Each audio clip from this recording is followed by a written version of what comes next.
जय श्री कृष्णा, जय स्वामीनारायण। आज हम बात करते हैं मोक्षदा एकादशी के महत्व के बारे में।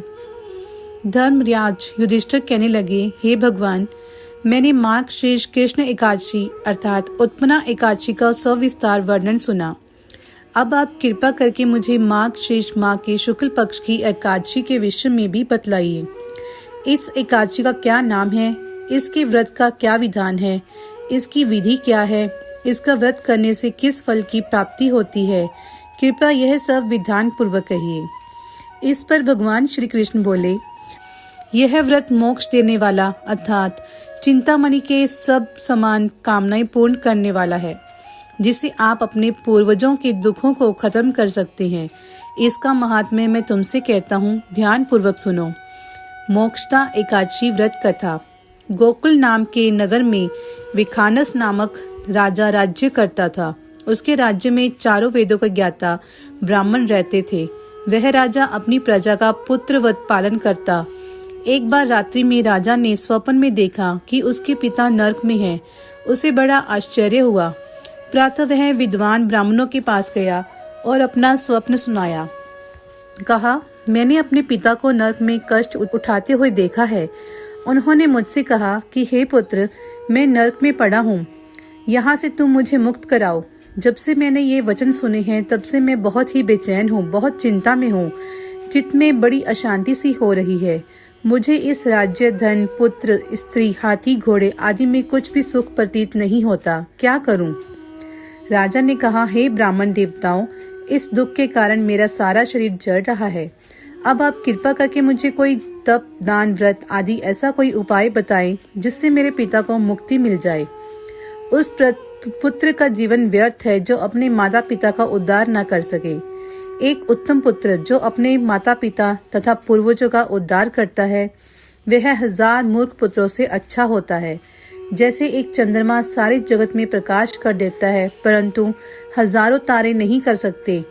ब्राह्मणों ने कहा, हे राजन, यहाँ पास ही भूत, भविष्य, वर्तमान के ज्ञाता पर्वत ऋषि का आश्रम है। आपकी समस्या का हल वे जरूर करेंगे। ऐसा सुनकर राजा मुनि आश्रम पर आ गए। उस आश्रम में अनेक शांत चित्त योगी और मुनि तपस्या कर रहे थे। उसी जगह पर्वत मुनि बैठे थे। राजा ने मुनि को साष्टांग दंडवत प्रणाम किया। मुनि ने राजा से सांगोपांग कुशल पूछी। राजा ने कहा, महाराज, आपकी कृपा से मेरे राज्य में सब कुशल है, लेकिन अकस्मात मेरे चित्त में अत्यंत अशांति होने लगी। ऐसा सुनकर पर्वत मुनि ने आंखें बंद की और भूत विचारने लगे। फिर बोले, हे राजन, मैंने अपने योग के बल से तुम्हारे पिता के कुकर्मों को जान लिया है। उन्होंने पूर्व जन्म में कामातुर होकर एक पत्नी को रति दी, किंतु सौत के कहने पर दूसरी पत्नी को ऋतुदान मांगने पर भी कुछ नहीं दिया। उसी पाप कर्म के कारण तुम्हारे पिता को नरक में जाना पड़ा। तब राजा ने कहा, इसका कोई उपाय बताइए। मुनि बोले, हे राजन, आप मार्गशीर्ष एकादशी का उपवास करें और इस उपवास के पुण्य को अपने पिता को संकल्प कर दें।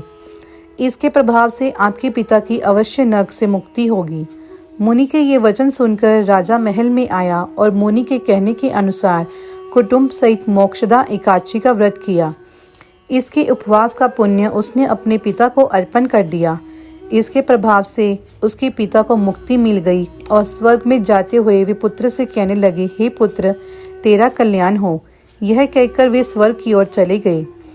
मार्गशीर्ष मास की शुक्ल पक्ष की मोक्षदा एकादशी का जो व्रत करते हैं, उनके समस्त पाप नष्ट हो जाते हैं। इस व्रत से बढ़कर मोक्ष देने वाला और कोई व्रत नहीं है। इस दिन गीता जयंती मनाई जाती है। साथ भी यह धनुर्मास की एकादशी भी कहलाती है। अतः इस एकादशी का महत्व कई गुना और भी बढ़ जाता है। इस दिन से गीता पाठ का अनुष्ठान प्रारंभ करें और प्रतिदिन थोड़ी देर तक गीता अवश्य पढ़ें। मार्गशीर्ष शुक्ल पक्ष की मोक्षदा एकादशी का जो व्रत करते हैं, उनके समस्त पाप नष्ट हो जाते हैं। इस व्रत से बढ़कर मोक्ष देने वाला और कोई व्रत नहीं है। इस दिन गीता जयंती भी मनाई जाती है। साथ ही यह धनुर्मास की एकादशी भी कहलाती है। अतः इस एकादशी का महत्व कई गुना और भी बढ़ जाता है। इस दिन से गीता पाठ का अनुष्ठान प्रारंभ करें और प्रतिदिन थोड़ी देर तक गीता अवश्य पढ़ें। जय श्री कृष्ण, जय स्वामीनारायण।